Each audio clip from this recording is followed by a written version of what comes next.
નમસ્કાર વાલા મિત્રો, આજે આપણે જોઈશું ધોરણ 6 વિષય છે ઇંગ્લિશ અને યુનિટ છે 2 મેનર્સ મેટર. એમાં જે સ્ટોરી આપેલી છે નાવિક અને વિદ્વાન માણસવાળી, તો આપણે સ્ટોરી સમજીશું. તો રીડ ધ સ્ટોરી એટલે કે વાર્તા વાંચો. The boatman and the scholar. Boatmen એટલે થશે નાવિક, એન્ડ ધ સ્કોલર એટલે થશે વિદ્વાન. એક વિદ્વાન માણસ અને એક ખલાસી એટલે કે એક નાવિકની સ્ટોરી છે. તો વન ડે એટલે એક દિવસે scholar wanted to cross big river. Scholar એટલે કે વિદ્વાન માણસને વાન્ટેડ એટલે ઈચ્છતો હતો ટુ ક્રોસ એટલે પસાર કરવું થશે. બિગ રિવર એટલે કે એક મોટી નદી. એક વિદ્વાનને એક મોટી નદી ઓળંગવી હતી. ક્રોસ એટલે પસાર કરતી ઓળંગવી હતી. તો એક વિદ્વાન માણસને એક મોટી નદી ઓળંગવી હતી. હી સો અ બોટમેન.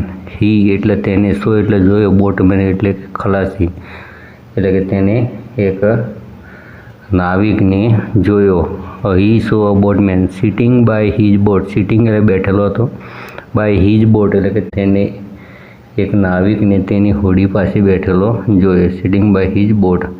હવે સ્કોલર શું કહે છે કે હેલો બોટમેન એટલે કે હેલો નાવિક. Hello boatman, can you take me across the river. Can you take me, શું તમે મને નદીને પેલે પાર લઈ જશો. ટેક મી એક્રોસ એટલે કે પેલે પાર. ધ રિવર એટલે નદી થશે. ટેક મી એટલે લઈ જવું થશે. યુ એટલે તમે, શું તમે મને નદીને પેલે પાર લઈ જશો. બોટમેન કહે છે યસ ઓફકોર્સ એટલે કે ચોક્કસ, હા ચોક્કસ. Please get in. Please get in એટલે કે પ્લીઝ ગેટ ઇન એટલે કે મહેરબાની કરીને તમે શું કરો, અંદર આવી જાઓ. પ્લીઝ ગેટ ઇન એટલે અંદર થશે, તો મહેરબાની કરીને અંદર આવી જાઓ. The boatman start rowing the boat slowly. The boatman એટલે થશે નાવિક. સ્ટાર્ટેડ એટલે શરૂ કર્યું. રોવિંગ ધ બોટ એટલે કે હોડીને હલેસા મારવાનો. રોવિંગ ધ બોટ એટલે કે હોડીને હલેસા મારવાનો. સ્લોલી એટલે ધીમે ધીમે. તો ધીમે ધીમે નાવિકે જે હતો એને હોડીને હલેસા મારવાનો શરૂ કર્યું. As they moved through the water. As they એટલે તે મૂવડ થ્રુ ધ વોટર એટલે કે પાણીમાં પસાર થતા હતા. The scholar decide to talk. Scholar એટલે કે વિદ્વાને. ડિસાઇડેડ એટલે નક્કી કર્યું, અને ટોક એટલે કે વાતો કરવાનો. તો વિદ્વાને વાતો કરવાનું નક્કી કર્યું. તો scholar says do you know anything about science. Know એટલે જાણો છો, એનીથિંગ એટલે કંઈ પણ, અબાઉટ એટલે વિશે, સાયન્સ એટલે વિજ્ઞાન થશે. એટલે અહીંયા શું કહે છે કે શું તમે વિજ્ઞાન વિશે કંઈ જાણો છો. તો બોટમેન કહે છે નો સર, ના સાહેબ. I never went to school એટલે કે હું કદી શાળાએ ગયેલો નથી.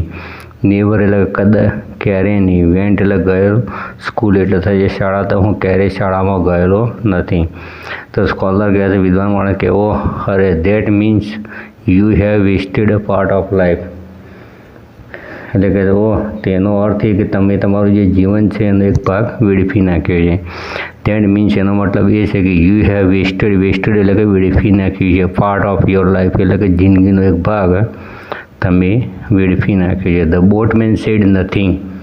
બોટમેન સેડ નથિંગ એટલે કે નથિંગ એટલે કંઈ પણ, એટલે કે જે નાવિક છે કંઈ પણ બોલતો નથી. એન્ડ કીપ્ટ રોવિંગ અને હલેસા મારતો રહ્યો. એન્ડ કેપ્ટ રોવિંગ એટલે કે હલેસા મારતો રહ્યો. આફ્ટર અ વાઇલ થોડા સમય પછી the scholar asked again. Scholar એટલે કે જે વિદ્વાન માણસ છે એ આસ્કડ એટલે કે પૂછ્યું. અગેન એટલે કે ફરીથી, એટલે કે થોડા સમય પછી વિદ્વાન માણસે ફરીથી પૂછ્યું. Scholar says do you know about history એટલે કે તમે ઇતિહાસ વિશે જાણો છો. નો એટલે જાણો છો, અબાઉટ એટલે વિશે, અને હિસ્ટોરી એટલે થશે ઇતિહાસ. એટલે કે તમે ઇતિહાસ વિશે જાણો છો. તો બોટમેન કહે છે નો સર, ના સાહેબ. I only know how to row a boat. I only એટલે કે હું ફક્ત. નો એટલે જાણો છો. હાઉ એટલે કેવી રીતે. રો બોટ એટલે કે હોડી હંકારવી એટલે કે હોડી કેવી રીતે હંકારવી હું એ ફક્ત જાણું છું. હવે સ્કોલર કહે છે કે વોટ અ પીટી એટલે કે કેટલી અહીંયા દયાજનક વાત છે. You have vested half your life એટલે કે તમે તમારી જિંદગીનો અડધો ભાગ ગુમાવી નાખે છે. યુ વેસ્ટેડ એટલે કે ગુમાવે છે. હાફ ઓફ યોર લાઈફ એટલે કે જીવનનો અડધો ભાગ તમે ગુમાવી નાખ્યો છે. ધ બોટમેન સ્માઇલ્ડ એટલે કે નાવિક હસ્યો. સ્માઇલેડ એટલે કે હસ્યો. બટ પણ સ્ટે ક્વાઇટ પણ શાંત રહ્યો. ક્વાઇટ એટલે કે શાંત થશે. સૂન થોડીક વારમાં. ડાર્ક એટલે ઘેરા. ક્લાઉડ એટલે કે વાદળો.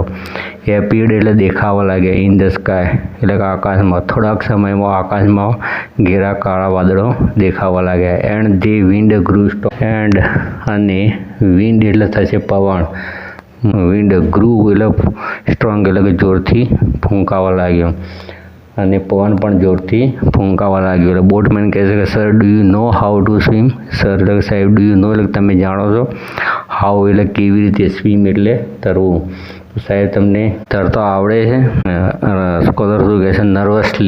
નર્વસલી એટલે કે અહીંયા ગભરાઈને કહે છે નો આઈ ડોન્ટ. ના મને તરતા આવડતું નથી. સડનલી એટલે કે અચાનક જ. The boat began to shake as wave hit it hard એટલે કે હોડી સાથે મોજા જોરથી ટકરાવા લાગ્યા. Water started to come in to the boat અને અચાનક હોડી ડોલવા લાગી. The boat began to shake એટલે કે અચાનક જે હોડી હતી એ શું થવા લાગી? શેક એટલે કે અચાનક ડોલવા લાગી. હોડી સાથે મોજા જોરથી ટકરાતા અચાનક હોડી ડોલવા લાગી. બોટમેન કહે છે sir the storm is coming. Sir storm is coming એટલે કે સાહેબ સ્ટોર્મ એટલે થશે વાવાઝોડું. કમિંગ એટલે કે આવી રહ્યું છે. એટલે કે સાહેબ વાવાઝોડું આવી રહ્યું છે. ધ બોટ માઇટ સિંક કદાચ હોડી ડૂબી જાય છે. સિંક એટલે ડૂબી જવું થશે. If you can not swim જો તમે તરી શકશો નહીં તો you could be in danger તો તમારા માટે જોખમ હશે. The scholar become scared. Scholar એટલે થશે વિદ્વાન માણસ.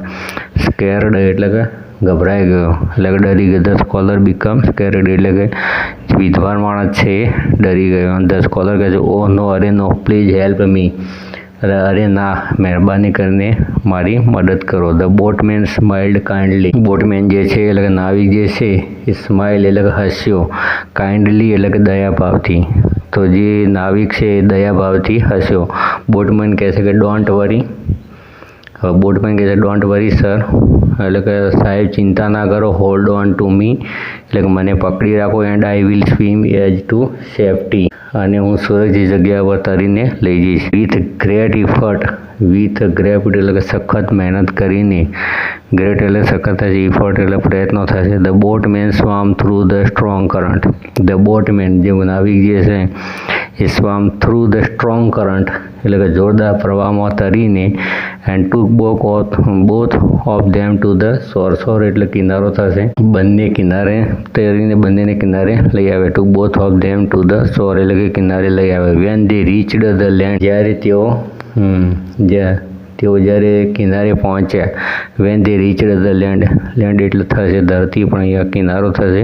રીચડ એટલે પહોંચ્યા. ધે એટલે તેઓ. વેન એટલે જ્યારે તેઓ કિનારા પર પહોંચ્યા ત્યારે ધ સ્કોલર ફેલ્ટ ગ્રેટફુલ. તો જે વિદ્વાન માણસ છે ગ્રેટફુલ એટલે કે ફેલ્ટ એટલે કે અનુભવ્યું. ગ્રેટફુલ એટલે કે કૃતજ્ઞતા. તો અહીંયા જે વિદ્વાન માણસ છે કૃતજ્ઞતા અનુભવી. તો સ્કોલર કહે છે thank you for saving me. Thank you એટલે કે મને બચાવવા માટે તમારો આભાર. Now I feel that skill are more important than information. Now એટલે કે હવે મને એવું લાગી રહ્યું છે. આઈ ફીલ એવું લાગી રહ્યું ધેટ સ્કિલ એટલે કે જે આવડત હોય છે તે મોર એટલે કે વધારે. ઇમ્પોર્ટન્ટ એટલે કે મહત્ત્વની હોય છે. Then information. ના કરતો ઇન્ફોર્મેશન એટલે થશે માહિતી. એટલે આપણી પાસે જે માહિતી છે તેના કરતાં જે આવડત છે વધારે મહત્ત્વનું છે. બોટમેન કહે છે એવરીવન નો ડિફરન્ટ થિંગ. એવરીવન એટલે કે દરેક વ્યક્તિ. નો એટલે જાણે છે. ડિફરન્ટ થિંગ એટલે કે દરેક જે વ્યક્તિ છે એ અલગ અલગ કાર્યો જાણે છે. Sir that's vote make us all important. That's પણ તે મેક અસ ઓલ ઇમ્પોર્ટન્ટ તે બધા એમને શું છે તે જ આપણને સૌને મહત્ત્વના બનાવે છે. ધેટ વેર મેક એટલે બનાવે છે. ઓલ એટલે બધાને. ઇમ્પોર્ટન્ટ એટલે કે મહત્ત્વના. તે આપણને બધાને મહત્ત્વના બનાવે છે. ધ સ્કોલર સ્માઇલ્ડ એટલે કે વિદ્વાન હસ્યો. એન્ડ શોક હેન્ડ એટલે કે હાથ મિલાવ્યો. વિથ ધ બોટમેન એટલે કે નાવિક સાથે. અને નાવિક સાથે હાથ મિલાવ્યો. હવે સ્કોલર શું કહે છે કે I want forget this lesson, એટલે કે હું આ બોધપાઠ નહીં ભૂલું. વોન્ટ ફોરગેટ એટલે ભૂલવું થશે, ધીસ લેસન એટલે કે આ જે બોધપાઠ છે હું ભૂલીશ નહીં. થેન્ક યુ ફ્રેન્ડ એટલે કે આભાર મિત્ર. તો અહીંયા મિત્ર કહીને પછી છેલ્લે બોલાવે છે કે થેન્ક યુ ફ્રેન્ડ. હવે મિત્રો અહીંયા જે કમ્પ્લીટ જે ટેબલ આપેલું છે તો કમ્પ્લીટ ધ ટેબલ, તો કેરેક્ટર આપેલું છે સ્કોલર અને અહીંયા છે બોટમેન. વોટ હી નોઝ એટલે તે શું જાણે છે, અને what he does not know એટલે કે તે શું જાણતો નથી. તો સ્કોલર જે વિદ્વાન માણસ છે, સાયન્સ એટલે વિજ્ઞાન જાણે છે, હિસ્ટરી જાણે છે એટલે કે ઇતિહાસ, અને શું જાણતો નથી તો સ્વિમિંગ એટલે કે તરવાનું, અને રોવિંગ અ બોટ અને હોડી ચલાવવાનું. હવે જે બોટમેન છે રોવિંગ અ બોટ એટલે કે હોડીને ચલાવતો એને આવડે છે, અને સ્વિમિંગ તરતો આવડે છે. What he does not know તેને શું આવડતું નથી તો સાયન્સ અને હિસ્ટરી એટલે કે વિજ્ઞાન અને ઇતિહાસ વિષયને આવડતા નથી. મિત્રો હવે પ્રશ્ન જોઈએ તો was it right for the scholar to say the boatman wasted is life. વિદ્વાન માણસે જે નાવિકને કહ્યું કે તમે તમારી જીવન ગુમાવી નાખ્યું છે તો શું એ યોગ્ય છે તો નો. પછી what lesson did the scholar learn at the end of the story. જે વિદ્વાન માણસને છે આ વાર્તાના અંતે શું શીખવા મળે છે તો skill are more important than information. Skills are more important than information એટલે કે જે આવડત જે હોય એ માહિતી કરતાં પણ કેવી હોય છે વધારે મહત્ત્વની હોય છે. લિસ્ટ આઉટ યોર સ્કિલ, તો અહીંયા સેલ્ફ સ્ટડી આપણે લખી શકીએ છીએ. વોટ ડઝ ધી સ્ટોરી ટીચ એટલે કે આ વાર્તા આપણને શું શીખવાડે છે તો એવરી વન ઇઝ ઇમ્પોર્ટન્ટ, દરેક વ્યક્તિ કેવી છે મહત્ત્વની હોય છે. પછી what skills do you think are important to learn in your life. તો વોટ સ્કિલ એટલે કે કઈ આવડે, ડુ યુ થિંક એટલે કે તમે વિચારી રહ્યા છો, ઇમ્પોર્ટન્ટ એટલે કે મહત્ત્વની છે, ટુ લર્ન યોર લાઈફ એટલે કે જીવનમાં લર્ન એટલે શીખવા માટે કઈ વસ્તુ તમારે કઈ આવડત મહત્ત્વની તો સેલ્ફ સ્ટડી આવશે મિત્રો અહીંયા સેલ્ફ સ્ટડી.